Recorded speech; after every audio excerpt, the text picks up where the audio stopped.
ইসলামের দাওয়াত যখন আল্লাহর নবী পৌঁছাতে লাগলেন, তখন চাচা আবু জাহাল, আবু লাহাব এদের নেতৃত্বে মুসলমান ইমানদারদের উপর জুলুম বেড়ে গেল, মারধর বেড়ে গেল, অত্যাচার বেড়ে গেল।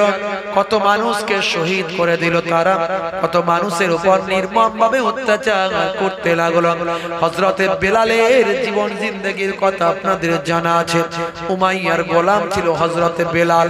সে বেলালের ভাই আমার বুকের উপর বড় পাথর চাপিয়ে দেওয়া হলো। উত্তপ্ত বালুকাময় জায়গায় হযরতে বেলালকে ঘন্টার পর ঘন্টা শুইয়ে রাখা হলো।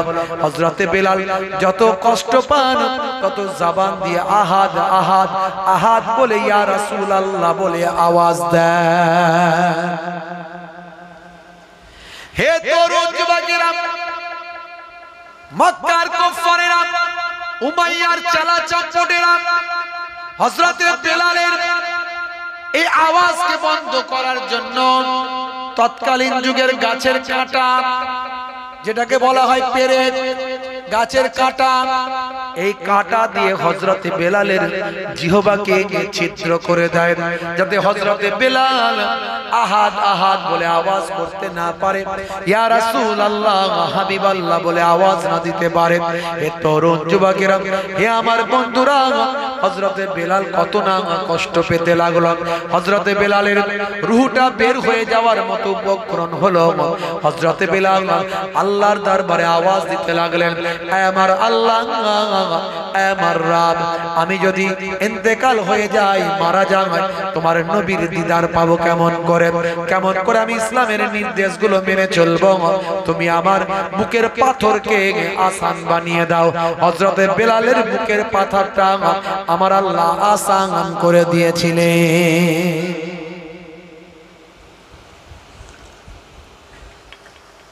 কত অত্যাচার!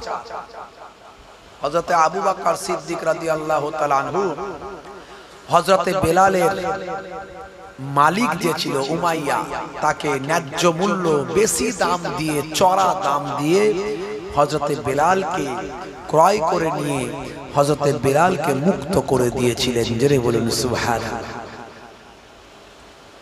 হযরতে বেলাল সর্বদা আমার নবীর খাদেম গোলাম হয়ে গেলেন। জোরে বলুন সুবহানাল্লাহ। এই রকম যখন অত্যাচার চলছে, হে তরুণ যুবকেরা, আল্লাহর নবী নির্দেশ দিলেন, মক্কার ঈমানদারদের উপর কুফারেরা এত জুলুম করছে, তোমরা দেশ ত্যাগ করে হিজরত করে চলে যাও। ইয়া রাসূলুল্লাহ, কোথায় যাব? আল্লাহর নবী বললেন, চলে যাও হাবসিতে, হাবসায়, এই হাবসি দেশে চলে যাও, যেটা বর্তমান ইথিওপিয়া, বর্তমান নাম হলো ইথিওপিয়া, তৎকালীন যুগে বলা হতো হাবসা। হে তরুণ যুবকেরা, হাবসার যারা বাবা বাদশা ছিল, রাজা ছিল, তাদের বলা হতো নাজ্জাসী। তৎকালীন যুগে হাবসার যিনি রাজা বাদশা ছিলেন, নাজ্জাসী ছিলেন। তিনি খুব ভালো মানুষ ছিলেন, সৎ মানুষ ছিলেন। তার রাজ্য হারিয়েছিল, তখন তিনি মহান স্রষ্টার কাছে প্রার্থনা করেছিলেন, আমার মহান স্রষ্টা, আমার রাজ্য হারিয়ে গেছে, কুফারেরা আমার রাজ্য জালেমেরা দখল করে নিয়েছে, আমি যদি তাদের কাছ থেকে আমার রাজ্যটা ফিরে পাই, আমি সততার সঙ্গে, ন্যায় পরায়ণতার সঙ্গে আমি রাজ্য কায়েম করব। তার দোয়া মহান আল্লাহ কবুল করেছিলেন। পুনরায় সেই নাজ্জাসীকে আবার তার রাজ্যটা আমার আল্লাহ ফিরিয়ে দিয়েছিলেন।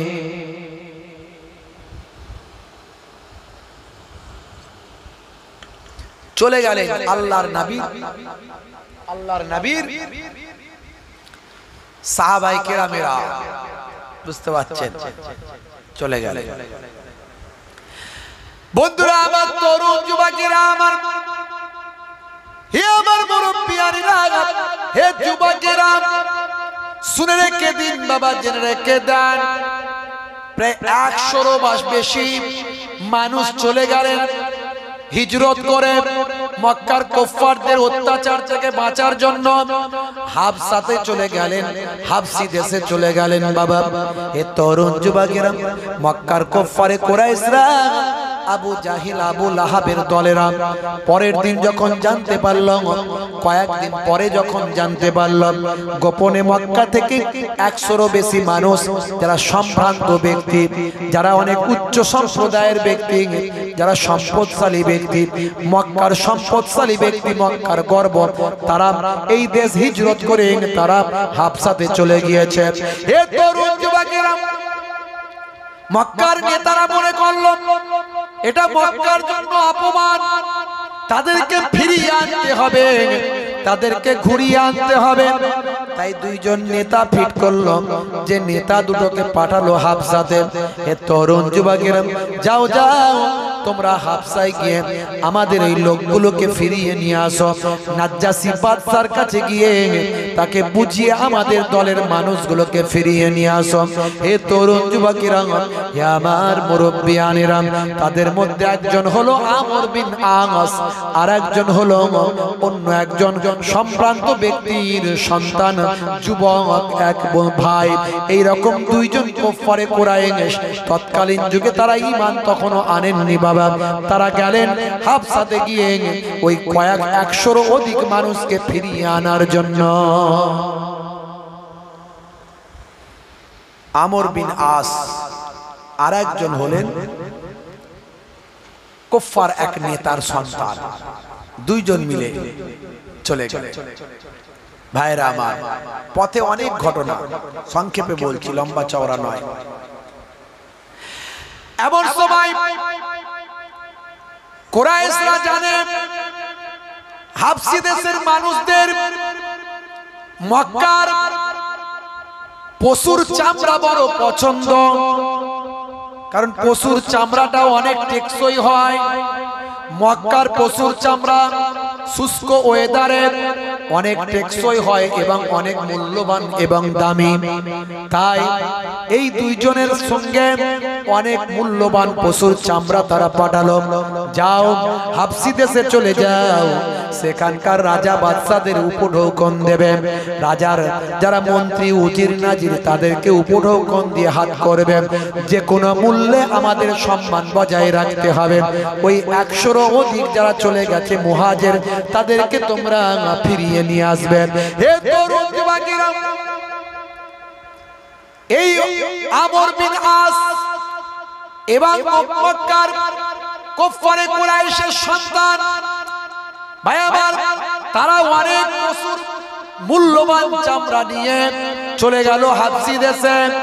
গিয়ে রাজার উজির নাজিরদের হাত করে ফেলল, তাদের আন্ডারে তাদেরকে হাত করে ফেলল। এমনকি নাজ্জাশী বাদশাকে ভাই আমার উপঢৌকন দান করল। এতে সবাই আনন্দিত হলো, আর যে উপঢৌকন দিয়েছে সবাই তাতে খুশি, কারণ এই মক্কার পশুর চামড়া তাদের বড় পছন্দ। এই চামড়া তাদের অনেক উপকার করে, অনেক উপকারে লাগে। হে তরুণ যুবকেরা, সেই সময় এই আমর বিন আসের নেতৃত্বে নাজ্জাশী বাদশার কাছে উজির নাজিরদের মাধ্যমে বাদশার কাছে বলা হলো যে 100-এরও অধিক যে মেহমান এসেছে আমাদের দেশে, এই মেহমানগুলোকে ফেরানোর জন্য মক্কার কুরাইশরা তাদের প্রতিনিধি পাঠিয়েছেন। এই প্রতিনিধিরা তাদের নিতে এসেছে, তাদের ফেরত দেওয়ার জন্য। হে তরুণ যুবকেরা, সেই সময় নাজ্জাশী বাদশা বলেছিল আমাদের মেহমান, কেন আমরা তাদের ফেরত দেব?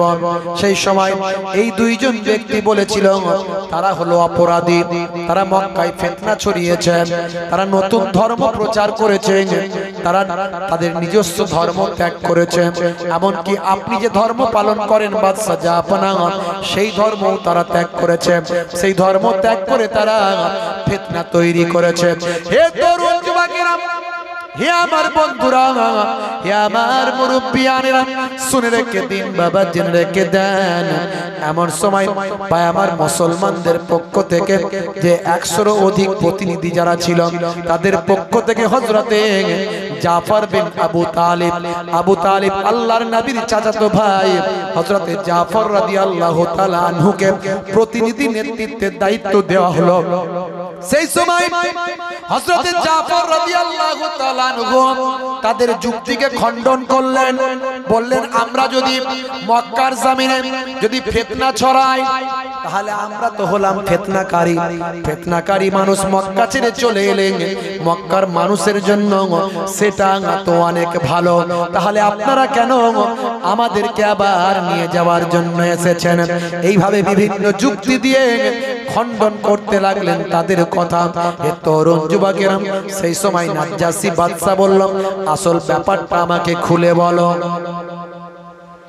আসল কথাটা আমাকে খুলে বলো, কেন এদেরকে নিয়ে যেতে চাও?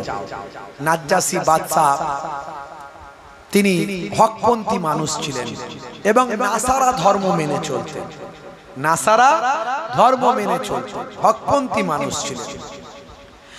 বন্ধুরা আমার, তরুণ যুবকেরা আমার, সেই সময় যত রকমের কথা বলা হয়েছিল সব কথাগুলোকে হযরতে জাফর বিন আবি তালিব রাদিয়াল্লাহু তাআলা আনহু আল্লাহর নবীর চাচাতো ভাই, সে কাফেলার নেতা ছিলেন, তিনি সব খণ্ডন করে নাজ্জাশী বাদশাকে বুঝিয়ে দিলেন। হে তরুণ যুবকেরা, হে আমার মুরব্বিয়ানেরা, এমন কি বলতে লাগলেন হযরতে জাফর সেই সময় বলেন, ও বাদশা যাব না, শুনে রেখে দেন, জেনে রেখে দেন, এই যে মক্কা দুইজন কুফারে কুরাইশ এসেছে, এরা আপনাকে ভাই আমার সিজদা করেছে, আমরা সিজদা করিনি। এরা আমাদের বিরুদ্ধে আপনার কাছে নালিশ করেছে, আমরা কেন সিজদা করলাম না? যাতে করে আপনি আমাদের প্রতি ক্ষুব্ধ হয়ে যান, আপনি আমাদের প্রতি বিরূপ হয়ে যান। শুনে রাখুন বাদশা নাজ্জাশী, আমরা একমাত্র আল্লাহ ছাড়া পৃথিবীর আর কোনো মানুষের কাছে সিজদা করি না। একটু খুলে বলো তো বাবা, তোমরা কি বলতে চাও? এমন সময় হযরতে জাফর রাদিয়াল্লাহু তাআলা আনহু বাদশা নাজ্জাশীকে বলেছিলেন, শুনুন, আমাদের আরবের জমিনে একজন পয়গম্বর এসেছেন, তিনি হলেন আখিরি জামানার পয়গম্বর। তিনি আমাদেরকে শিক্ষা দিয়েছেন ইবাদত হবে একমাত্র আল্লাহর, পৃথিবীর আর কারো ইবাদত করা চলবে না, একমাত্র ইবাদত হবে আল্লাহ। তবে মনে রাখবেন সেই আল্লাহর নির্দেশ হলো চুরি করবে না, খুন করবে না, জেনা ব্যভিচার করবে না, অত্যাচার করবে না, জুলুম করবে না, মানুষে মারপিট দাঙ্গা হাঙ্গামা করবে না। হে তরুণ যুবকেরা, আল্লাহর নবীর নির্দেশগুলো সেই নাজ্জাশী বাদশাকে শোনাতে লাগলো। নাজ্জাশী বাদশা এই কথাগুলো শুনে মুগ্ধ হতে লাগলো। হে তরুণ যুবকেরা, হে আমার মুরব্বিয়ানেরা, শুনে রেখে দিন বাবা, জেনে রেখে দেন। এমন সময় নাজ্জাশী বাদশাকে হযরতে জাফর সেই সময় বললেন, সেই আমাদের প্রফেট নবীর উপর আসমানি কিতাব আল কোরআন নাজিল হয়। জোরে হবে না? জোরে হবে না? আল্লাহর নবী আল্লাহ রাসূলের কথা শুনে, আসমানি কিতাবের কথা শুনে বাদশা নাজ্জাশী বললেন, শুনুন, আচ্ছা আপনি আমাকে কয়েক লাইন আসমানি কিতাব থেকে শোনান তো দেখি। হে তরুণ যুবকেরা, হে আমার মুরব্বিয়ানেরা, সেই সময় হযরতে জাফর রাদিয়াল্লাহু তাআলা আনহু সূরা মারিয়াম থেকে কয়েকটি আয়াতে কারিমা তেলাওয়াত করলেন। সূরা মারিয়াম থেকে আয়াতে কারিমা তেলাওয়াত করাতে বাদশা নাজ্জাশী মুগ্ধ হয়ে গেলেন। বাদশা নাজ্জাশী বলেন, আপনার কোরআনের কথা যা লেখা আছে আমার আসমানি কিতাবেও তো তাই লেখা আছে। আমি মুগ্ধ হলাম, আমি আসমানি কিতাব পড়ে দেখেছি যিনি আখিরি জামানার পয়গম্বর হবেন তিনি এইভাবেই তো জীবন যাপন করবেন। আমি মুগ্ধ হয়ে গেলাম। হে বাবা, শুনে রেখে দেন, আমি আখিরি জামানার পয়গম্বরের হাতে আমি এখনই ঈমান গ্রহণ করলাম। হে মক্কার কুরাইশরা, তোমরা তোমরা আমাদের মেহমানকে নিয়ে যেতে পারবে না। যদি মেহমানের উপর সামান্য অত্যাচার করো তোমাদেরকে শাস্তির আওতায় আনব। আর সারা দেশের মাঝখানে ঘোষণা করে দাও, আমার এই মক্কার মেহমানদের উপর যদি কেউ সামান্য টর্চারিং করে, খারাপ আচরণ করে, তার জন্য 4 দিরহাম তাকে ফাইন লাগাবো। 4 দিরহাম তৎকালীন ফাইন। এতটাই নাজ্জাসী বাদশা নবীর সাহাবায়ে কেরামদের ভালোবেসে ফেললেন। সেই সময় হযরত জাফর রাদিয়াল্লাহু তাআলা আনহুকে বললেন, 4 দিরহাম কম হবে না, আর একটু বাড়াবো? তখন হযরত জাফর রাদিয়াল্লাহু তাআলা আনহু বললেন, এটা একটু কমই হয়ে গেল, আর একটু বাড়ালে ভালো হতো। যদি আমাদের সঙ্গে কেউ খারাপ ব্যবহার করে এই হাবশার মানুষ, তাহলে তার ফাইন 4 দিরহাম থেকে বাড়িয়ে তখন নাজ্জাসী বাদশা ঘোষণা দিলেন 8 দিরহাম করা হলো।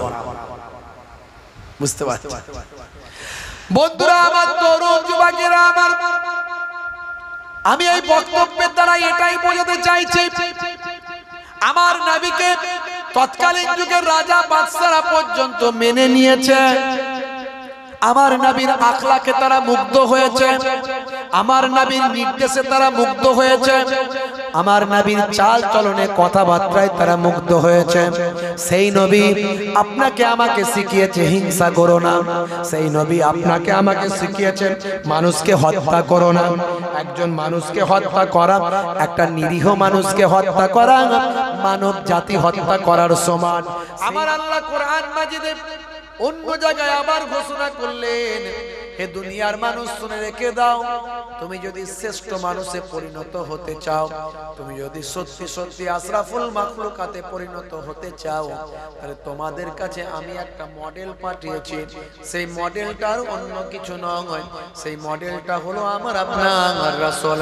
আমার আল্লাহ কোরআন মাজিদের ভিতরে বললেন, লাকাদ কানা লাকুম ফি রাসূলিল্লাহি উসওয়াতুন হাসানা। বলুন না, তোমাদের জন্য তোমাদের নবীর মধ্যে আছে উত্তম আদর্শ। সেই নবীকে তোমরা যদি মেনে চলো, তোমরা পৃথিবীর শ্রেষ্ঠ মানুষে পরিণত হতে পারবে। সেই নবী পাকের আমরা উম্মত, আমাদের মর্যাদা অনেক, আমাদের মর্যাদা, আমাদের শান অনেক। সেই নবী পাকের আমরা উম্মত। হে তরুণ যুবকেরা, হযরতে মুসা কালিমুল্লাহর জামানায় মুসা নবীর উম্মত জিজ্ঞাসা করছে,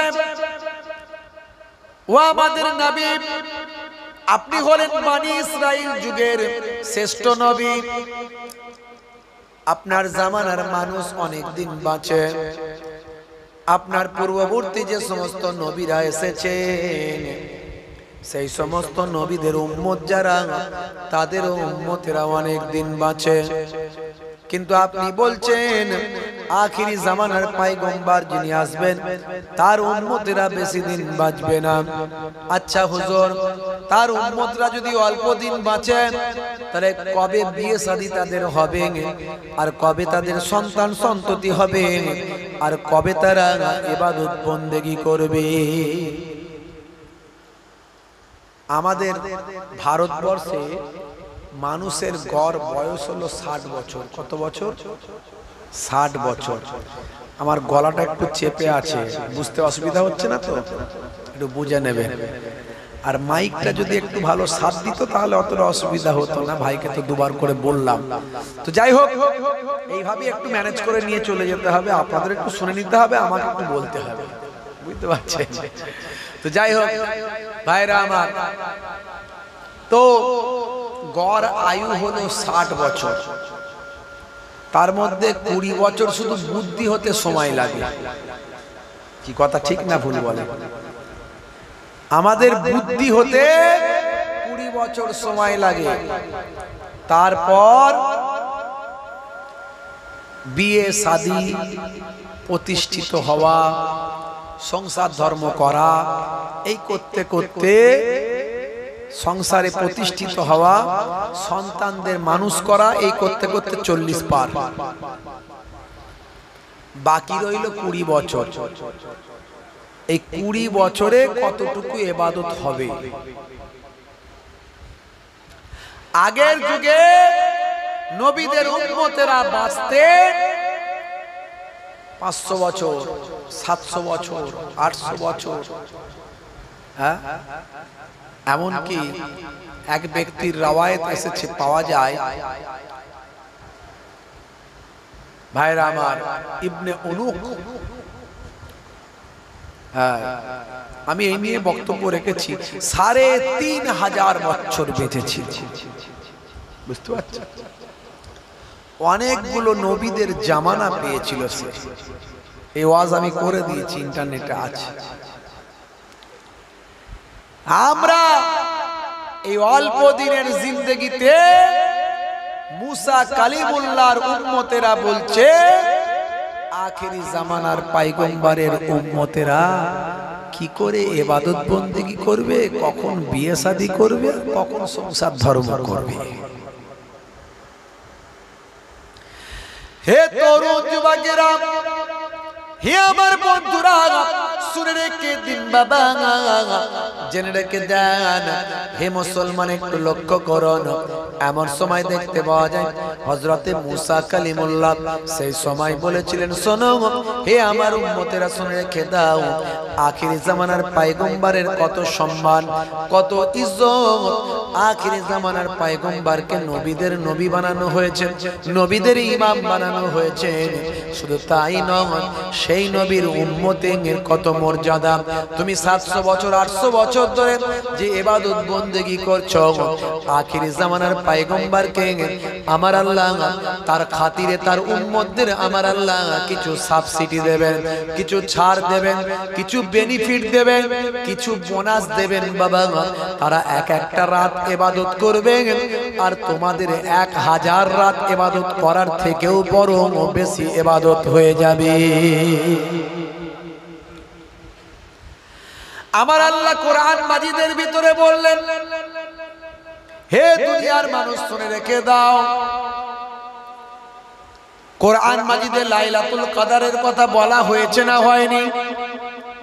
আমার আল্লাহ কোরআন মাজিদের ভিতরে বললেন, ইন্না আনজালনাহু ফি লাইলাতিল কদর। হে তরুণ যুবকেরা, অমাদরাকা মা লাইলাতুল কদর, তুমি কি লাইলাতুল কদর সম্পর্কে জানো? আমি আল্লাহ কোরআন মাজিদকে লাইলাতুল কদরের রাত্রিতে নাজিল করেছি। লাইলাতুল কদর সম্পর্কে কি তোমার জানা আছে? লাইলাতুল কদরে খায়রুম মিন আলফি শাহর। লাইলাতুল কদরটা হলো ওই এক রাতটা হলো 1000 বছর অপেক্ষা উত্তম। যে ওই এক রাত ইবাদত করবে, 1000 বছর ইবাদত করার থেকেও বেশি তার জন্য ইবাদত হবে। জোরে বলুন সুবহানাল্লাহ। বন্ধুরা আমার, তরুণ যুবকেরা আমার, হে আমার মুরব্বিয়ানেরা, শুনে রেখে দেন।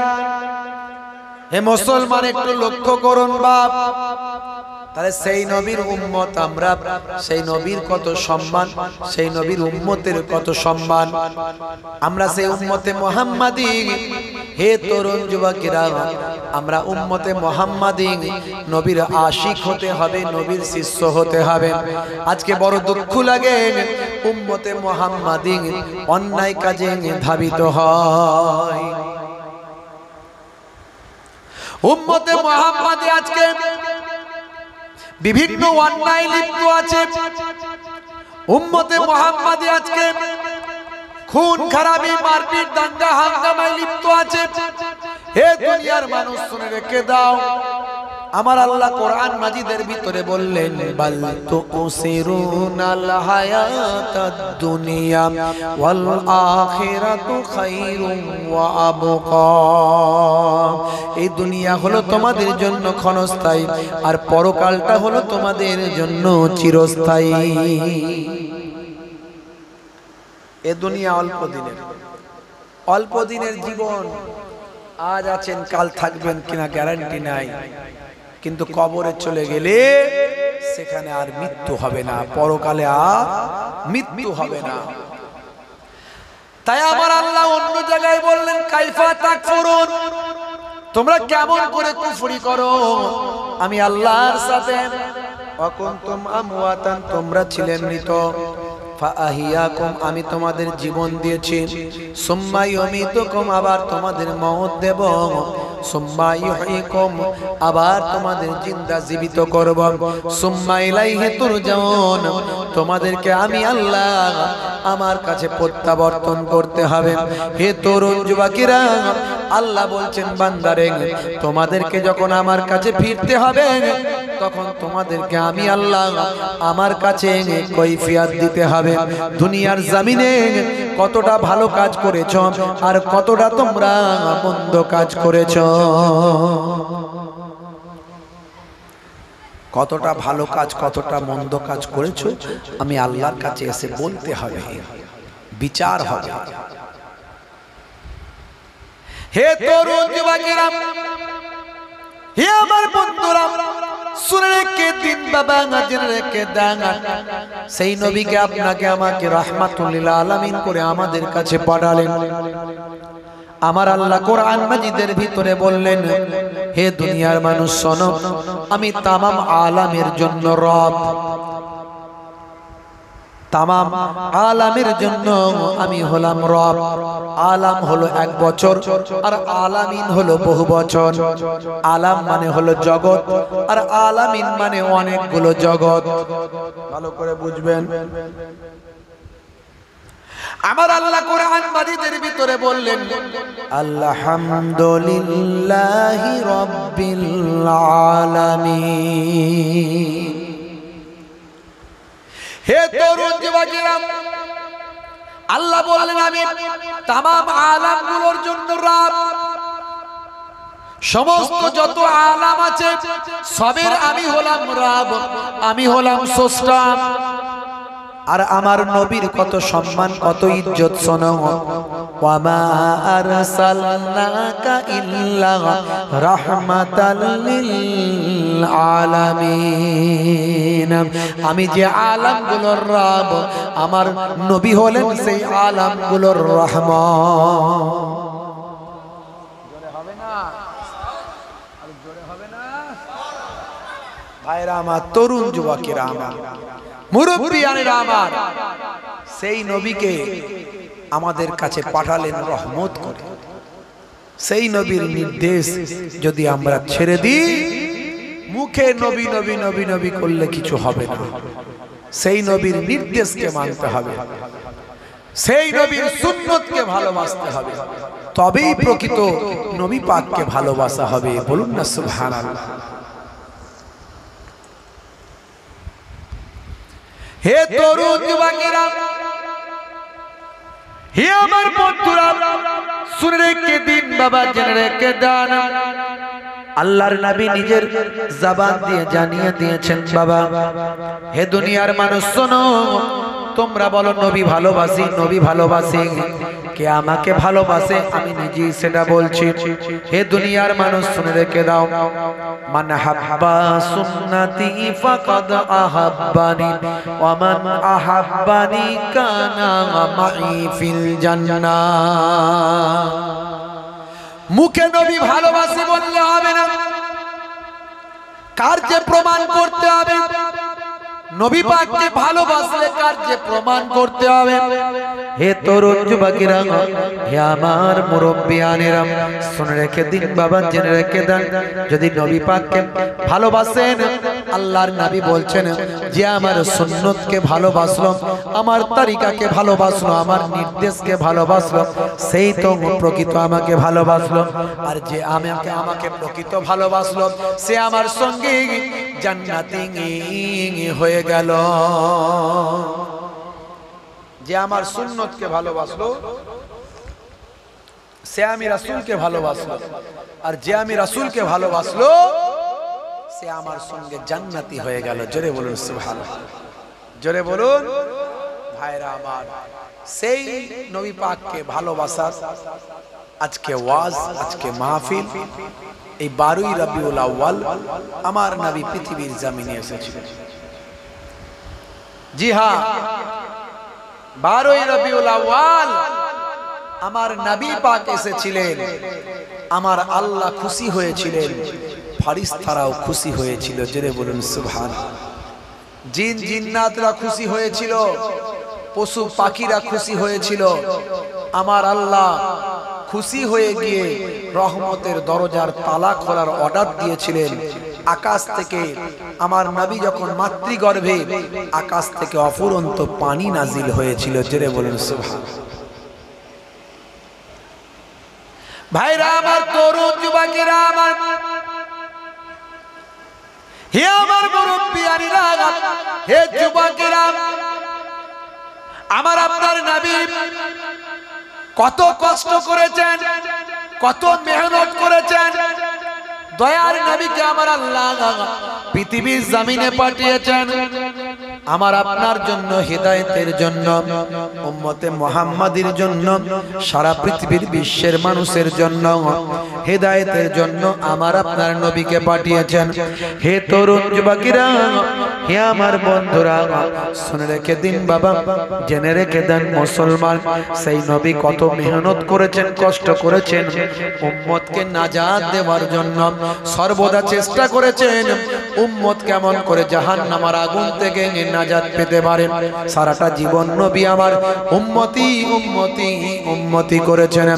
ইন্তেকালের পরে দয়ার নবীকে যখন কবরস্থ করা হলো, হযরতে আবু বকর সিদ্দিক রাদিয়াল্লাহু তাআলা আনহু তার কলবের চোখটা নবী পাকের রওজা মুবারকের ভিতরে প্রবেশ করালেন।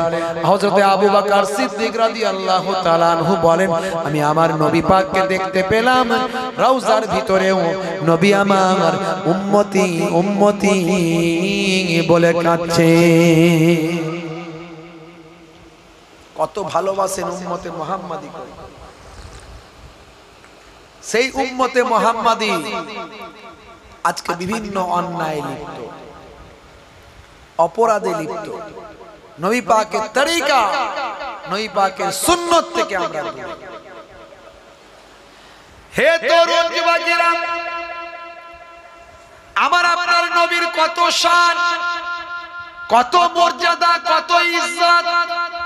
হে যুবকেরা, শুনে রেখে দেন, জেনে রেখে দেন, আল্লাহর নবী যখন নবুয়ত লাভ করেছিলেন, নবুয়ত লাভের পরে আমার আল্লাহ নির্দেশ দিয়েছিলেন এবার প্রকাশ্য ইসলামের দাওয়াত মানুষের কাছে পৌঁছে দাও। সেই নবী আপনাকে আমাকে শিখিয়েছেন স্ত্রীর সঙ্গে খারাপ আচরণ করো না। মনে রাখবে কাল কিয়ামতের দিনে স্ত্রীর সার্টিফিকেট ছাড়া কোনো স্বামী জান্নাতে যেতে পারবে না। সেই নবী আমাদের শিখিয়েছেন আমি যদি কাউকে সিজদা করার অনুমতি দিতাম, তাহলে পৃথিবীর সমস্ত নারীদের বলতাম তোমরা তোমাদের স্বামীর পায়ে সিজদা করবেন।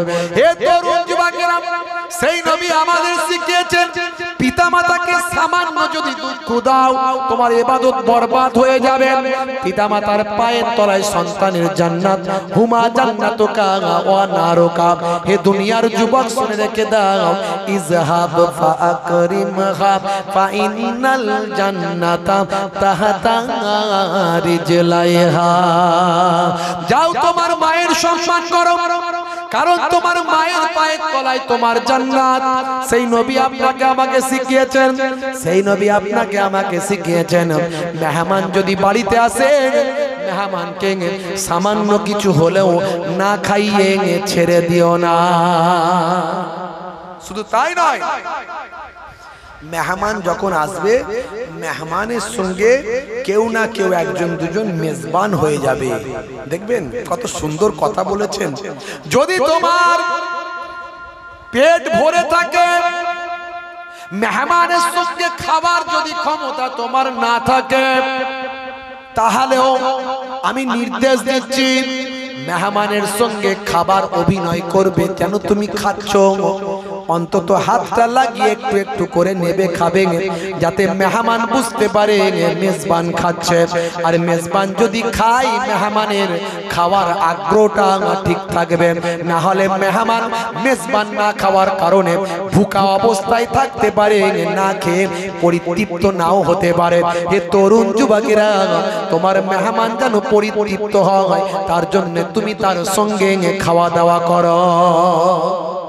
দেখেছেন, খেতে না মন চাইলেও আমার পেট ভরে আছে, আমি খাবো না, হ্যাঁ, তাতেও নবী বলছেন অন্তত খাবারে হাত লাগিয়ে একটু একটু করে নাও আর মেহমানের সঙ্গে বসে থাকো, খাও, যেন মেহমান মনে করে আমার সঙ্গে মেজবান খাচ্ছে, তাহলে সে পরিতৃপ্ত হয়ে খেতে পারবে, তার খেতে সংকোচ হবে না। নবী আমার কি শেখাচ্ছেন ভাবছেন একটু? আল্লাহর নবী বলেন, যে ছোটদের স্নেহ করে না, বড়দের সম্মান করে না, সে আমার দলভুক্ত নয়। আপনি কোন ছোট বাচ্চাকে কখনো কষ্ট দিতে পারবেন না।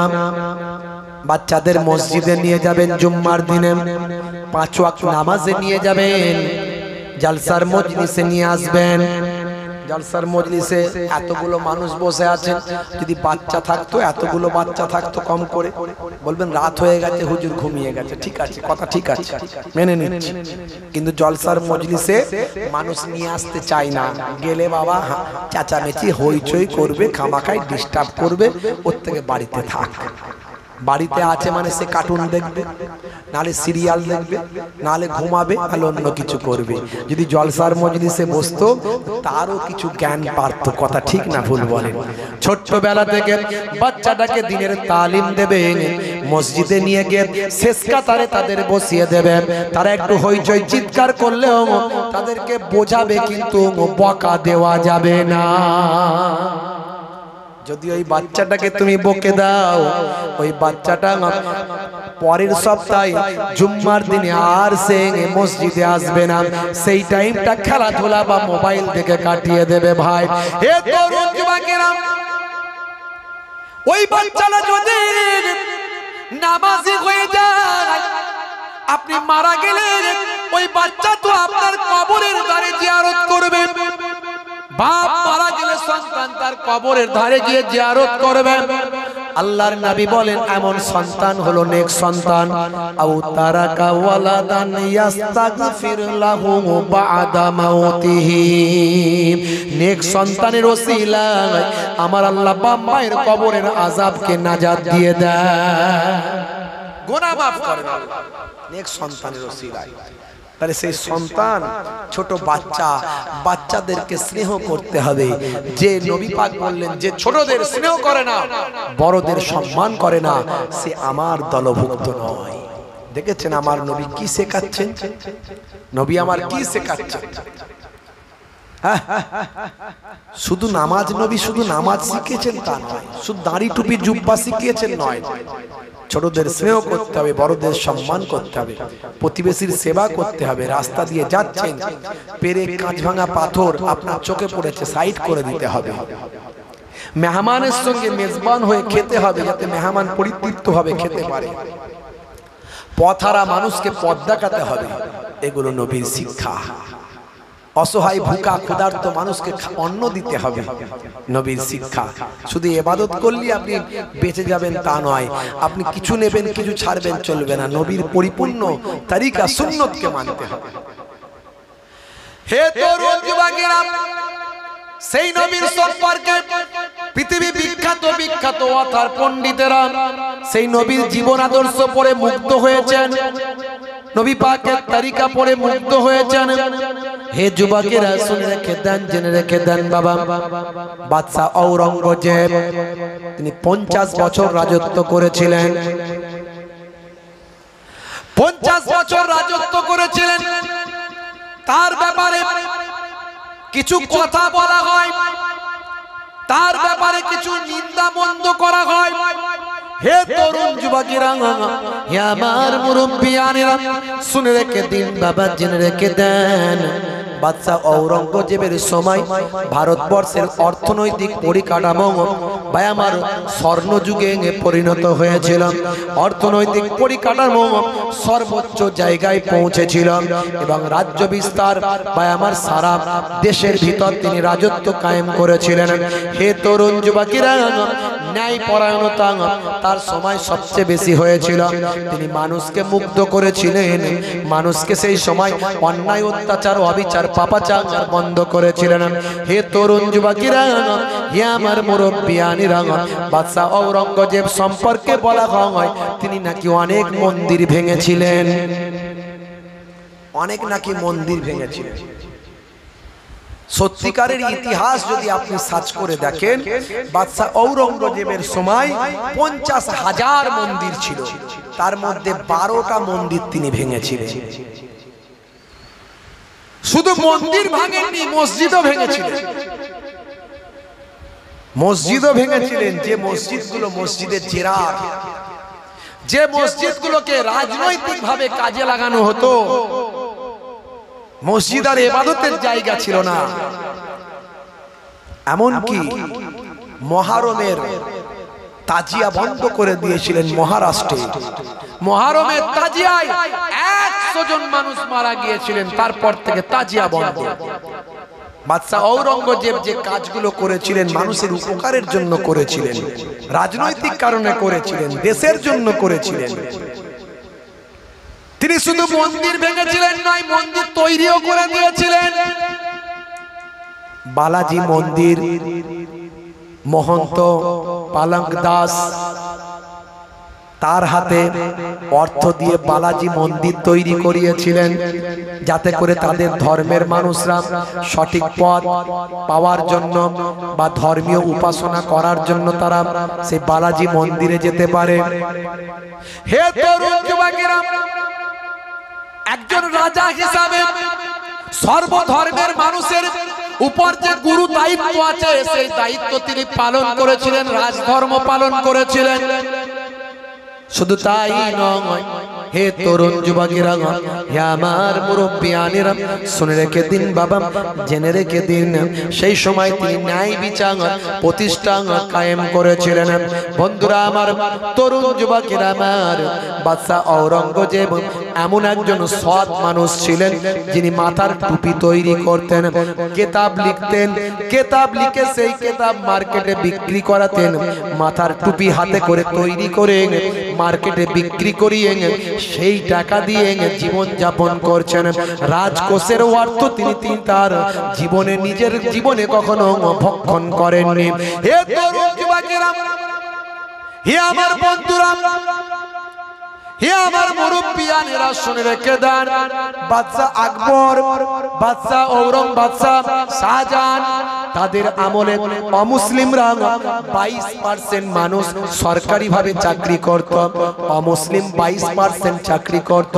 বাদশা আকবরের সময়, বাদশা শাহজাহানের সময়, কিন্তু বাদশা ঔরঙ্গজেব তিনি তার পার্সেন্টেজ বাড়িয়ে 32% অমুসলিম হিন্দু ভাইদের চাকরি দিলেন। হে তরুণ যুবকেরা, লোকে বলে শুনুন, লোকে বলে শুনুন, বাদশা ঔরঙ্গজেব আপনি এত অমুসলিমদের চাকরি কেন দিচ্ছেন?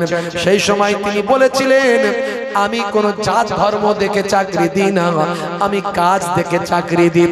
ধর্মে ধর্মের জায়গায় থাকবে, আর রাজত্ব রাজত্বের জায়গায় থাকবে। সরকারি চাকরি সরকারি চাকরির জায়গায়, আমি কাজ দেখে চাকরি দিই। আমি কোন ধর্ম দেখে নয়, কর্ম দেখে আমি চাকরি দিই। হে তরুণ যুবকেরা, বাদশা ঔরঙ্গজেব বিশ্বনবীর আদর্শে আদর্শবান হয়েছিলেন, রাজকোষের অর্থ নিজের জীবনে ভক্ষণ করেননি। এরকম অসংখ্য নেতা বাদশার ইতিহাস পাওয়া যায় বাবা। হে তরুণ যুবকেরা, হে আমার মুরব্বিয়ানেরা, শুনে রেখে দিন বাবা, জেনে রেখে দেন, হে মুসলমান, তারা কেমন নবীকে ভালোবেসেছিলেন। ভাই আমার, দোস্ত আমার, বড় বড় ওয়াতার পণ্ডিতেরা কেমন নবীকে ভালোবেসেছিলেন। বাদশা তাবে আউয়াল হামিমি একজন মস্ত বড় বাদশা ছিলেন বাবা। আল্লাহর নবী দুনিয়ার জমিনে আসার আগে 50 বছর আগে পৃথিবীর জমিনে এসেছিলেন। বাদশা তাবে আউয়াল হামিমি পৃথিবীর জমিনে এসেছিলেন। এক সময় তিনি তার লোক লস্কর সঙ্গী সাথী সবাইকে নিয়ে ভ্রমণ করতে শুরু করলেন। সবাইকে নিয়ে তিনি ভ্রমণ করতে শুরু করলেন। সারা পৃথিবী ভ্রমণ করবেন। বিশাল সৈন্যবহর তার, বিশাল সৈন্যবহর নিয়ে সারা পৃথিবী ভ্রমণ করছে। সারা পৃথিবী ভ্রমণ করছে। অসংখ্য ঘোড়া, অসংখ্য হাতি, অসংখ্য লোকবল জনবল। হে তরুণ যুবকেরা, তৎকালীন যুগের একজন বনাঢ্য বাদশাহ, বাদশাহ তাবে আমওয়াল হামিমি বাবা আল্লাহর নবী ভাই আমার জন্মের 50 বছর আগে পৃথিবীর জমিনে তিনি পদার্পণ শুরু করলেন, ভ্রমণ করতে শুরু করলেন। ভ্রমণ করতে করতে করতে করতে আরবের জমিনে মক্কা নগরীতে গিয়ে পৌঁছালেন। যেখানেই রাজা গেছেন সব জায়গায় মানুষ রাজা মশাইকে চিনতে পেরেছে, বাদশাকে চিনতে পেরেছে, তাকে স্যালুট জানিয়েছে, সম্মান করেছে, তার কাছে স্বাগতম ওয়েলকাম জানিয়েছেন। এক্সেপ্ট ব্যতিক্রম একটাই জায়গা, তিনি মক্কা নগরীতে যখন পৌঁছালেন, কাবা ঘরের সামনে কাছাকাছি যখন পৌঁছালেন, কাবা ঘর এলাকার খাদেমেরা তাকে সম্মান জানালো না।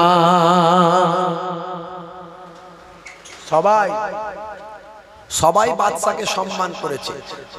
যখন মক্কায় কাবা ঘরের এলাকায় পৌঁছালো, কাবা ঘরের খাদেমেরা আর সম্মান করলো না।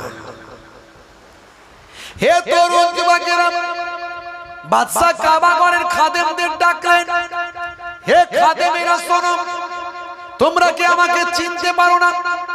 আমাকে কি বাদশা বলে চিনতে পারো না? কাবা ঘরের খাদেমেরা বলেছিলেন, বাদশা জাপানা, আমরা অবশ্যই চিনতে পেরেছি আপনি একজন বাদশা।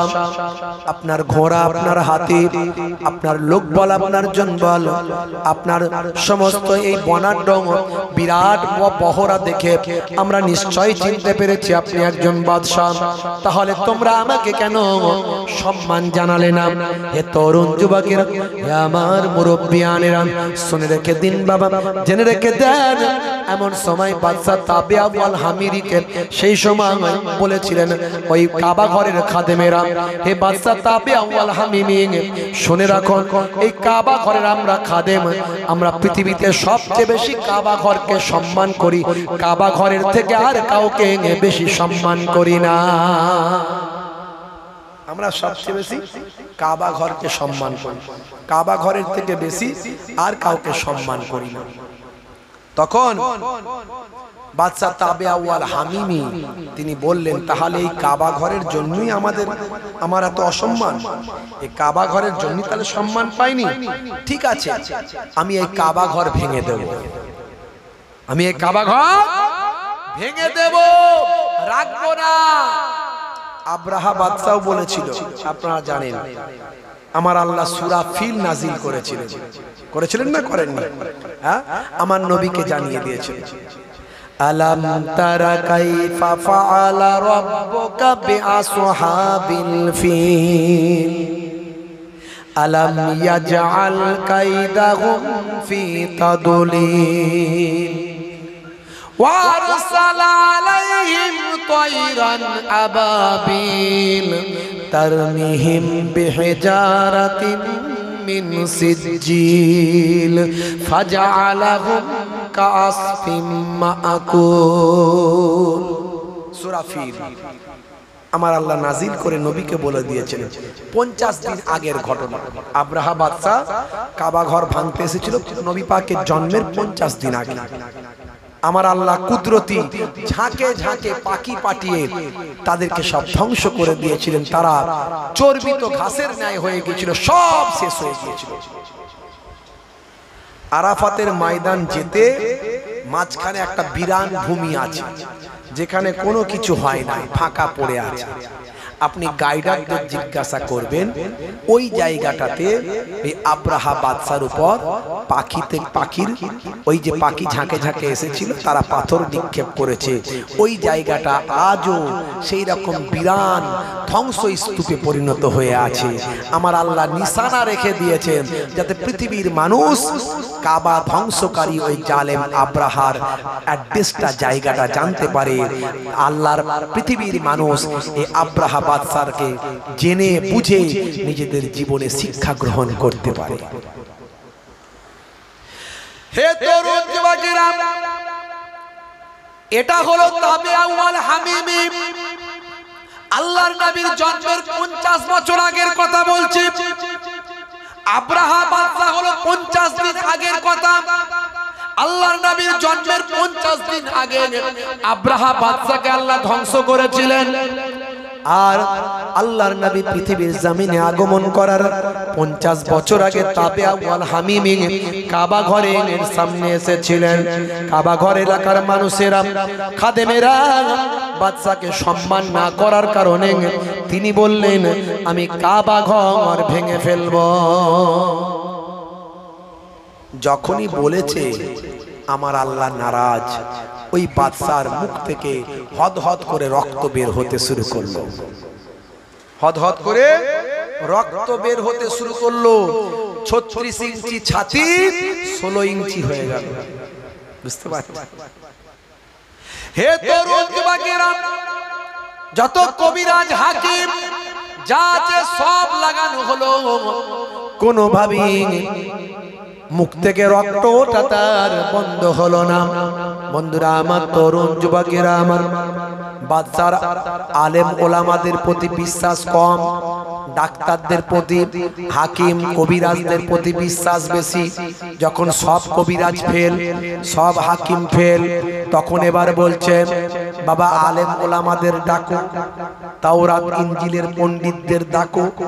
এতদিন পর্যন্ত তেমন বিশ্বাস ছিল না, ওই নাম কাওয়াস্তে পেছনে নিয়ে ঘুরে বেড়াতো কিছু আলেমকে, কিন্তু গুরুত্ব দিত না, অত সম্মান তাদের দিত না। আজকে ঠেলায় পড়ে আলেমদের ডাকতে শুরু করলাম। হে তরুণ যুবকেরা, বাদশার মুখ থেকে হদহদ করে রক্ত বেরোয়, শরীরটা ভেঙে চুর চুর হয়ে যায়, নিরুপায় হয়ে আলেমে হাক্কানি আসমানি কিতাবে পণ্ডিত, তাওরাত ইনজিলের পণ্ডিতদের বললাম, হে আল্লাহর আলেম বান্দারা, আচ্ছা দেখুন তো বাবা, আপনাদের কিতাবে ওই তাওরাত ইনজিল কিতাবে আমার অবস্থার কথা কিছু বলা আছে কিনা, আমার ব্যাপারে কোনো কথা আছে কিনা? এরকম শাস্তি যে আমার হয়েছে, এই যে মুখ থেকে রক্ত উঠতে শুরু করেছে, কেন এটা হঠাৎ করে হলো? এমন কি এমন ঘটনা ঘটলো যে কোনো ওষুধে কাজ হয় না? এরকম কোন শাস্তির কথা, এরকম কোন ঘটনা কি ওই তাওরাত ইনজিল কিতাবে লিপিবদ্ধ আছে? আল্লাহর আলেম বান্দারা, তাওরাত ইনজিলের পণ্ডিতেরা কিতাব খুলতে শুরু করলেন। খুলে খুলে খুলে খুলে খুলে খুলে খুলে খুলে তারা বললেন যে কাবা শরীফের উপরে আপনি যে বিদ্রুপ কথা বলেছেন, আল্লাহর ঘর বাইতুল্লাহ সম্পর্কে যদি কেউ খারাপ কথা বলে, তার জবানটা আমার আল্লাহ তাকে শাস্তি দেবেন, বিপদ দেবেন, যে কোনো ভাবে, বর্তমান এখন হোক পরে হোক, আমার আল্লাহ তাকে বিপদে ফেলবেন। আর এটাই সেই কারণে হয়েছে যে আপনি কাবা ঘর ভেঙে ফেলতে চেয়েছেন, সঙ্গে সঙ্গে তার অ্যাকশনটা লেগেছে, আপনার মুখ থেকে রক্ত ওঠা শুরু হয়েছে। এটা কাবা ঘরের কারণে হয়েছে। কাবা ঘর আল্লাহর বাইতুল্লাহ, এই কাবা ঘরকে কেউ যদি অসম্মান করে, কাবা ঘরের বিরুদ্ধে কটূক্তি করে, সে এখন হোক আর পরে হোক শাস্তি ঠিক পাবে। তা আপনারটা কারেন্ট হয়ে গেছে, আমরা বুঝতে পেরেছি। ডাইরেক্ট তো আর আপনার নাম লেখা থাকবে না, কিন্তু এই রকম বয়ান আমরা পাচ্ছি। হে তরুণ যুবকেরা, বাদশা তাবে সেই সময় বলল, ও আল্লাহর আলেম বান্দারা, আপনারা যখন রোগটা ধরেছেন, রোগের ঔষধটা কি আছে তখন বলেন। সেই সময় আলেমে হাক্কানিরা বলেছিলেন, হে বাদশা জাহাপনা, এই রোগের ঔষধটাও এখানে লেখা আছে। যারা কাবা ঘরের সঙ্গে বিয়াদবি করবে, যারা আল্লাহর সঙ্গে বিয়াদবি করবেন, তাদেরকে মাফ চাইতে হবে, ক্ষমা চাইতে হবে, তওবা করতে হবে, আর যেন এমন কথা কখনো না বলেন। ও বাদশা জাহাপনা, আপনাকে এক কাজ করতে হবে, কাবা শরীফের সামনে গিয়ে হাজিরা দিতে হবে। কাবা শরীফের দরজার চৌকাটে আপনার নাক আর কপালটা লাগিয়ে বারবার ক্ষমা চাইতে হবে, আমার আল্লাহর কাছে ইস্তেগফার চাইতে হবে। আমার আল্লাহ যদি রাজি হয়ে থাকেন, আপনাকে যদি মাফ করেন, ক্ষমা করেন, তবে আপনার বাঁচার রাস্তা, আপনার মুখের রক্তটা বন্ধ হয়ে যাবে। আমার আল্লাহ চাইলে তবে হবে, এটাই একমাত্র ঔষধ। দুনিয়ার কোনো ঔষধ কাজে লাগবে না। আমরা অনেক ক্ষেত্রেই ডাক্তারের কাছে ছুটে যাই। আমার দাদাজানের কাছে একজন মানুষ এসেছিল, বুঝতে পারছেন, একজন বড় পুলিশ অফিসার, বড় পুলিশ অফিসার, নাম বলবো না, অ্যাড্রেস বলবো না বাপ, বড় পুলিশ অফিসার এসেছিল। তার পাটা ফুলে কলা গাছ হয়ে গেছে।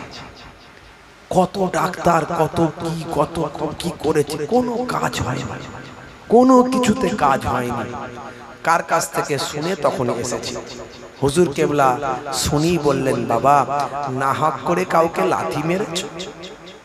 হ্যাঁ, না হক করে কাউকে লাথি মেরেছো? লাথি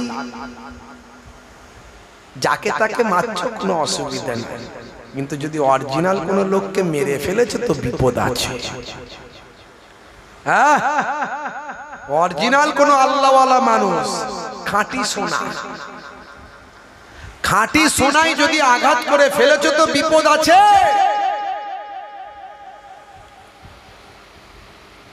আমরা তো খাঁটি সোনা হতে পাচ্ছি না, এই জন্য এত মার খাচ্ছি, অত্যাচারিত হচ্ছি, লাঞ্ছিত হচ্ছি, বঞ্চিত হচ্ছি। কি করে খাঁটি সোনা হব? হারাম খাদ্য খায়, হারাম কথা মুখ থেকে বলে, পেটও হারাম, মুখও হারাম, তো খাঁটি সোনাটা হব কি করে? কিন্তু ওরই মাঝখানে দু একটা পাকাল মাছের মতো আছে, কাদায় থাকে বটে, কাদা কিন্তু গায়ে লাগে না। তাদেরকে যদি আঘাত করে দিয়েছো তো বিপদ আছে। হ্যাঁ, অত সহজ নয়। এই রকম ঘটনা অনেক নমুনা আছে বাপ।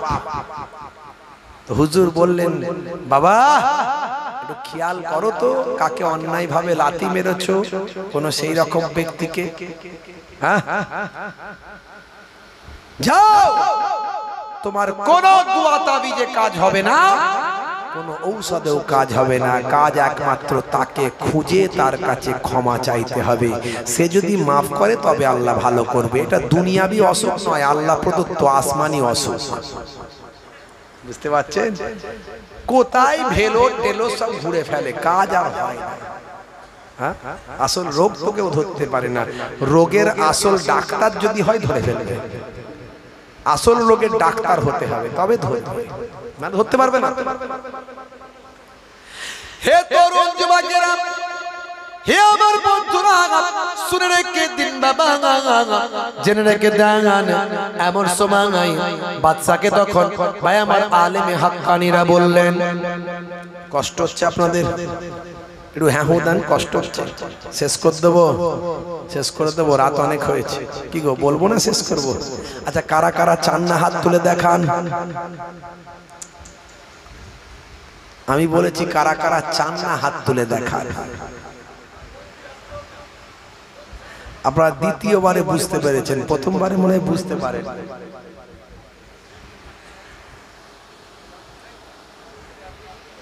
আসলে রাত যে হয়েছে বোঝা যাচ্ছে। হে তরুণ যুবকেরা, সংক্ষেপ করে বলি, এমন সময় দেখতে পাওয়া যায় আল্লাহর আলেম বান্দারা সেই সময় বললেন, বাদশা জাহাপনা, আপনি কাবা ঘরের চৌকাঠে গিয়ে নাকটার কপালটা লাগিয়ে দেন। নাকটার কপালটা লাগিয়ে বারবার বারবার আল্লাহর কাছে ইস্তেগফার করেন, ক্ষমা চান, মাফ চান। আমার আল্লাহ যদি খুশি হয়ে যান, আপনার তওবাকে যদি কবুল করেন, তাহলে আপনার মুখ থেকে রক্তটা, আসমানি গজবটা বন্ধ হয়ে যাবে। বাদশা বললেন, চলো বাবা। এবার আলেম ওলামাদের প্রতি ভরসা বেড়ে গেছে, সব সময় কাছে কাছে রাখছে, তোমরা আমার কাছে থাকো বাবা, সব ফেল হয়ে গেছে তো এখন এইটাই একমাত্র সম্বল, তোমরা আমার কাছে থাকো। চলো বাবা চলো, আমাকে ধরে নিয়ে চলো। বাদশার খাদেমরা ধরে নিয়ে গেল, পাশে আলেম ওলামারা যাচ্ছে। হে তরুণ যুবকেরা, এমন সময় কাবা ঘরের সামনে গিয়ে চৌকাঠে গিয়ে কপাল আর নাকটা লাগিয়ে দিয়ে বাদশা তাবিয়া ওয়াল হামিমি আল্লাহ তাআলার দরবারে ইস্তেগফার করতে লাগলেন, আয় আমার রব, আয় আমার মাবুদ, আমি ভুল করেছি, অন্যায় করেছি, না জেনে না বুঝে তোমার কাবা ঘর ভেঙে দেব বলেছি, তোমার কাবা ঘরের খাদেমদের হত্যা করব বলেছি, তুমি নারাজ হয়েছ, আমার জবান দিয়ে রক্ত বের করা শুরু করেছ, আসমানি গজব আমাকে দিয়েছ, এখন তুমি ছাড়া আর ভালো করার কেউ নাই, কোন ডাক্তার কবিরাজ সব ফেল হয়ে গেছে, ঔষধ ফেল, আমাকে ক্ষমা করে দাও, আমাকে যদি ক্ষমা করো আমি তোমার ঘর আমি হেফাজত করব, আর তোমার ঘরের যারা খাদেম আছে তাদের আমি খুশি করে দেব, তাদের যেভাবে দুঃখ দিয়েছিলাম তাদের আমি মুগ্ধ করে দেব। হে তরুণ যুবকেরা, হে আমার বন্ধুরা, শুনে রেখে দিন বাবা, জেনে রেখে দেন, এমন সময় দেখতে পাওয়া যায় এইভাবে বাচ্চা নিজের নাকার কপালটা কাবা ঘরের চৌকাঠে লাগিয়ে ঝরঝর করে কাঁদতে লাগলেন। কিছু সময় পর আস্তে আস্তে আস্তে আস্তে তার মুখ থেকে রক্তটা বন্ধ হয়ে গেল। বাচ্চা খুশি হয়ে গেলেন, কাবা ঘরের খাদেমদের পুরস্কৃত করলেন, সেই জায়গায় বেশ কিছুদিন থাকলেন, আল্লাহর কাবা ঘর তওয়াফ করলেন, ইবাদত করলেন, কাবা ঘরের খাদেমদের কত ভালোবাসলেন, আলেম ওলামাদের বড় ভালোবাসলেন।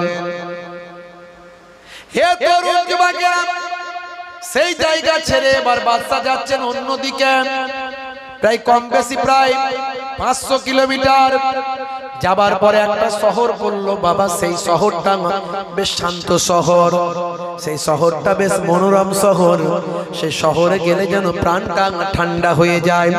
বাদশা সেখানে অবস্থান করলেন, বাবা দাঁড়াও, এখানে থাকো, এই শহরটার নাম কি আমায় বলো।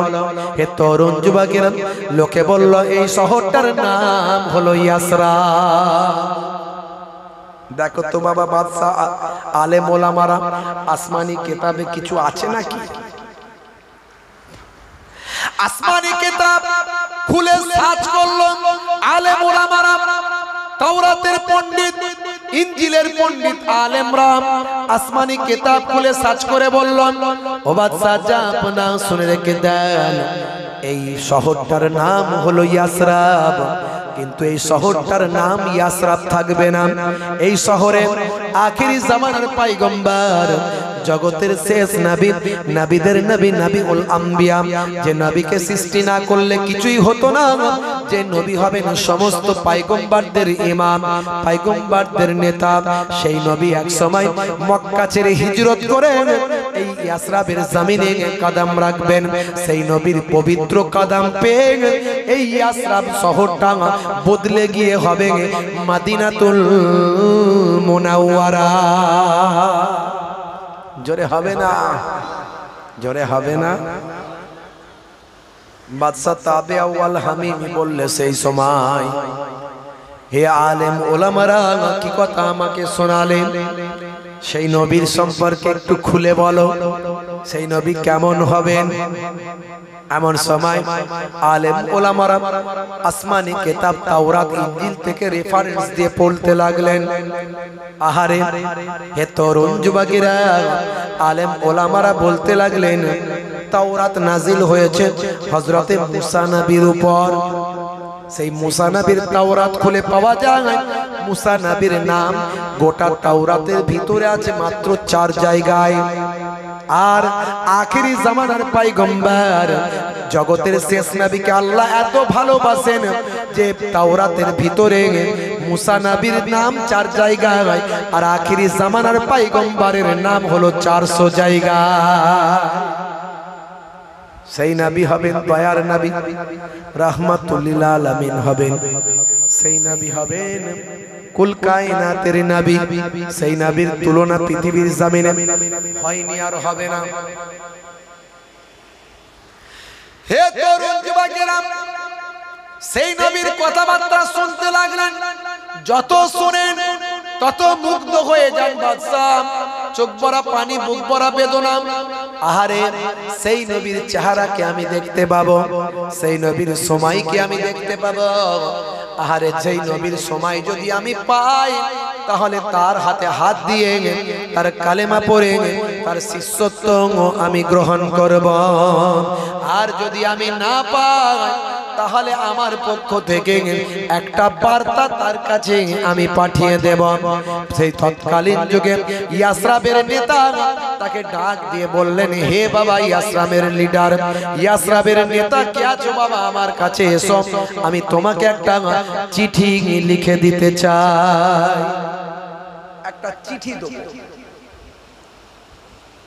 একটা মাটির সরা পাত্র, কাঁচা মাটির পাত্র একটা তৈরি করে নিয়ে এসো, কাঁচা মাটির সরা একটা তৈরি করে নিয়ে এসো পাত্র।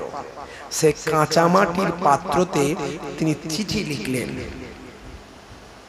তিনি লিখলেন, আসসালামু আলাইকুম ইয়া রাসূলুল্লাহ, আসসালামু আলাইকুম ইয়া হাবিবাল্লাহ, ও আখিরি জামানার পয়গম্বর, জগতের শেষ নবী, আমি অধম বাদশা তাবে আউয়াল হামিমি, আমি একজন আপনার গোলাম। আপনার জামানা যদি আমি পাই তাহলে আপনার হাতে হাত দিয়ে কালেমা পড়ব, আর আপনার জামানা যদি না পাই তাহলে আমি আপনার কাছে এই চিঠির মাধ্যমে ঈমান খানা আনছি। কাল কিয়ামতের দিনে হাসরের ময়দানে আমি তাবে আউয়াল হামিমিকে আপনি ভুলে যাবেন না।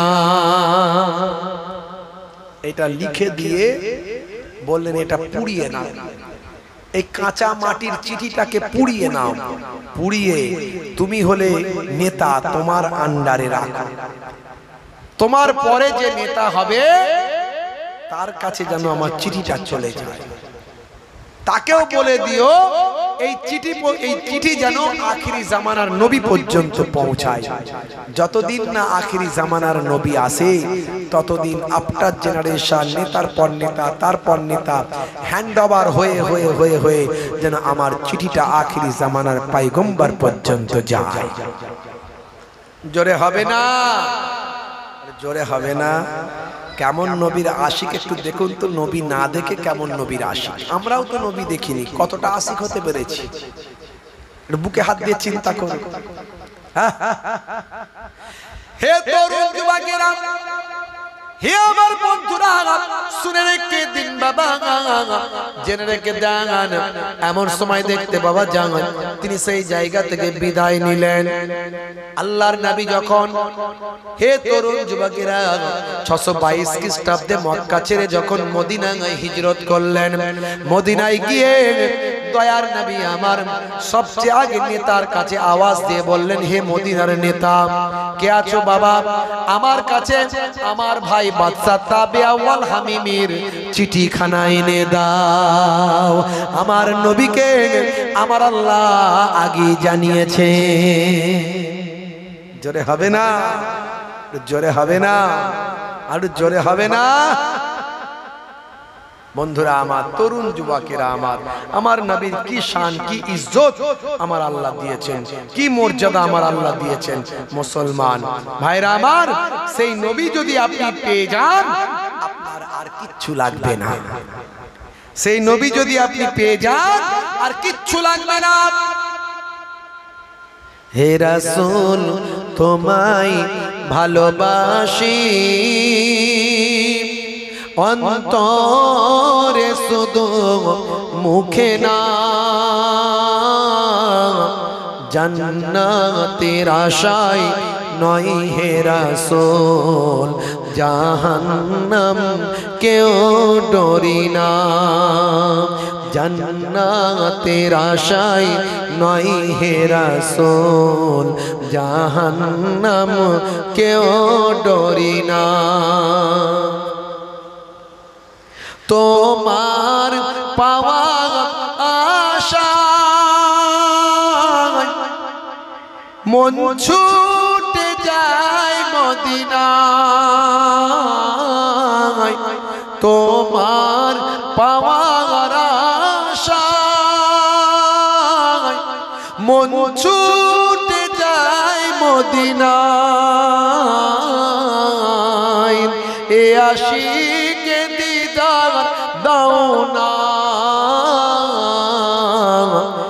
একবার দেখা দাও না। এ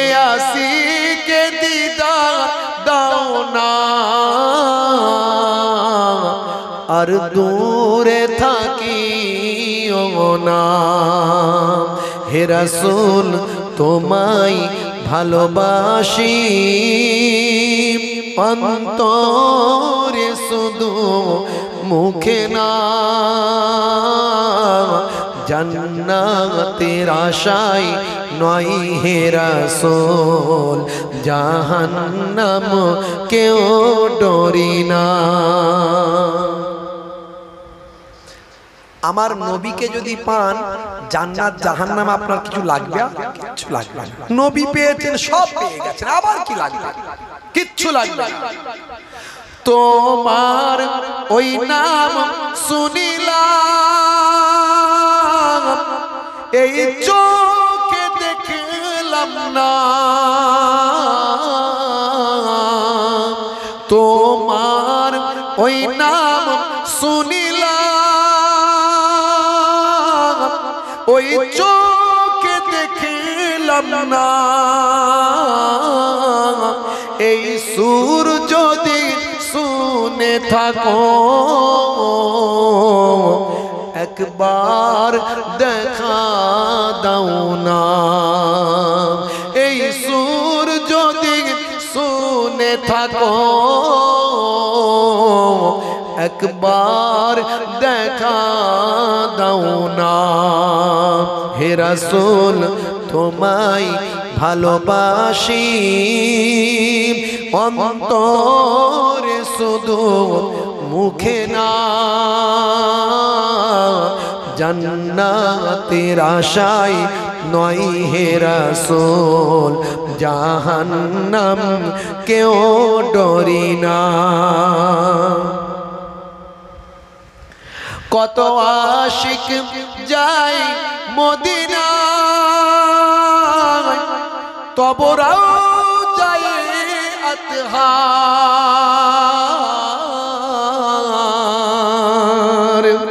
কত আশিক যায় মদিনায়, তবরাও যায় আতহার। এ গরিব আর জি শোনো, মোরে খাবে দেখা দাও না। এ গরিব আর জি শোনো, মোরে খাবে দেখা দাও না। হে রাসূল তোমায় ভালোবাসি, অন্তরে শুধু মুখে না।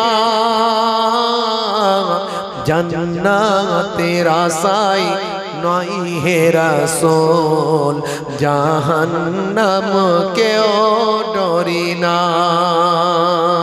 জান্নাতের আশায় নয় হে রাসূল, জাহান্নাম কেউ ডরি না। আল্লাহুম্মা সাল্লি আলা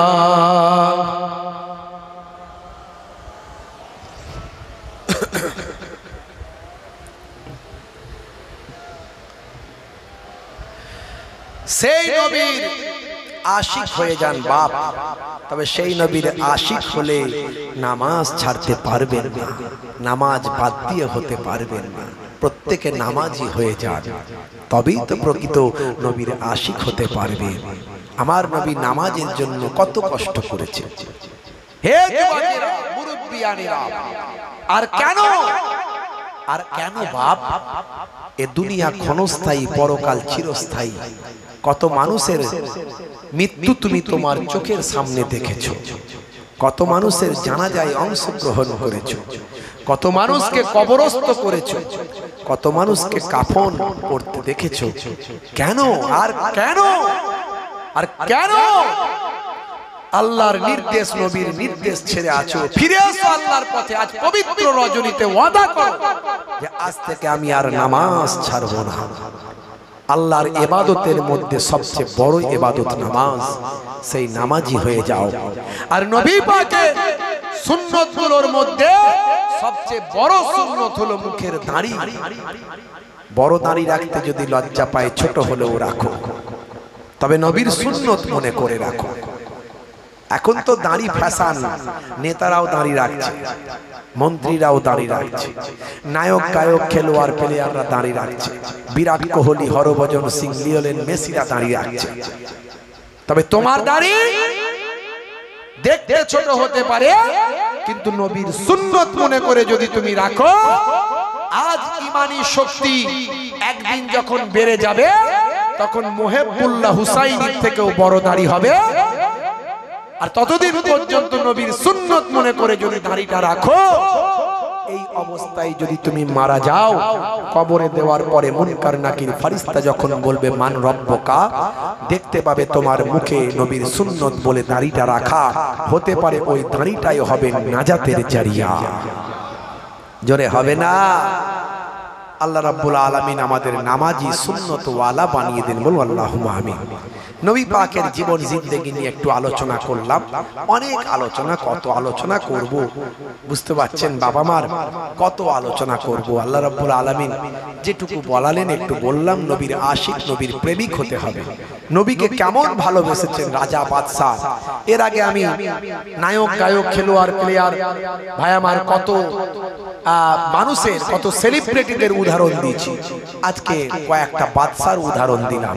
ভাইরা আমার, সেই নবীকে ভালোবাসুন, তারা পর্যন্ত ভালোবেসেছেন, তারা নবীর শিষ্য হয়েছেন, আজ বেঁচে আছেন, কাল থাকবেন, গ্যারান্টি নাই। আজকেই নিয়ত করে নিন, পাক্কা নিয়ত, সেই নবীর আশিক হয়ে যাব। আল্লাহ রাব্বুল আলামিন আমাদের প্রত্যেককে কবুল ও মঞ্জুর করেন, বলুন আল্লাহুম্মা আমিন, বলুন আল্লাহুম্মা আমিন। প্রত্যেকে 3 বার সূরা ফাতিহা, আলহামদুলিল্লাহ শরীফ, 3 বার সূরা ইখলাস, কুল হুয়াল্লাহ শরীফ, 3 বার দুরূদ শরীফ পাক তেলাওয়াত করেন, আখেরি মোনাজাত করা হবে। মাশাআল্লাহ।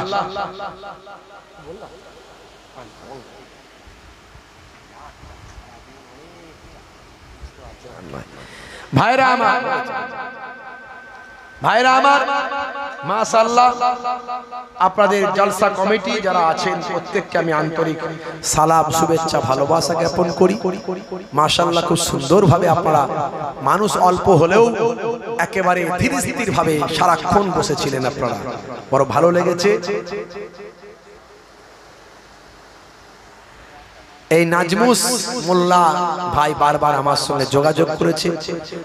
আমাদের যে মাওলানা গিয়াসউদ্দিন, আপনাদের এলাকার ছেলে, মাশাআল্লাহ, খুব ভালো, ভালোবাসার মানুষ, বারবার যোগাযোগ করেছে। এই কয়েক বছর আগে একবার 23 সালে এসেছিলাম, আবার আল্লাহ আনিয়েছেন। দুটো কথা বললাম, অনেক কথা বলার ছিল, কিন্তু আমিও খুব ক্লান্ত, বুঝতে পারছেন। আজকে সারাদিনে 5খানা প্রোগ্রাম ছিল, এটা 5 নাম্বারে শেষ করলাম, বুঝতে পারছেন।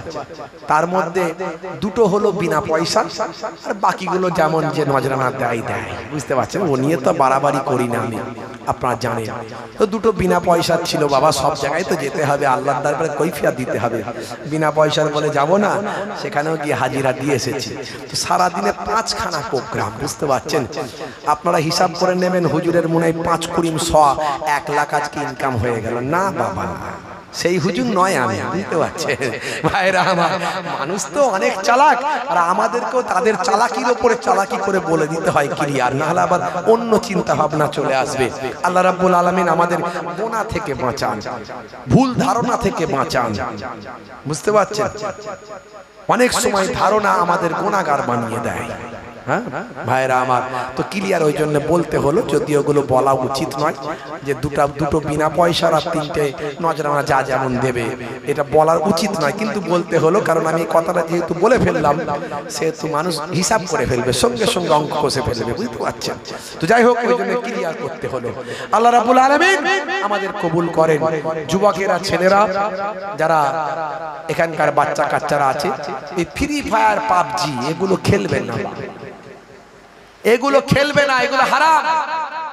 এর আগে আমি free fire, PUBG online game নিয়ে ওয়াজ করেছিলাম, ইন্টারন্যাশনাল ভাইরাল হয়েছিল, শুধু ভারতবর্ষ না, কয়েকটা দেশে ভাইরাল হয়েছিল। 1 থেকে 1.5 মাসের ভিতরে ফ্রি ফায়ার কোম্পানি অ্যাডাম আর ইভের ক্যারেক্টার বন্ধ করেছিল। যারা প্রথম প্রথম খেলতো তারা জানে অ্যাডাম আর ইভের ক্যারেক্টার কোম্পানি চেঞ্জ করেছিল। যার কথার কারণে, যার বক্তব্যের কারণে চেঞ্জ হয়েছিল। আমি সে আপনাদের ভাই, আমার বক্তব্য সারা পৃথিবী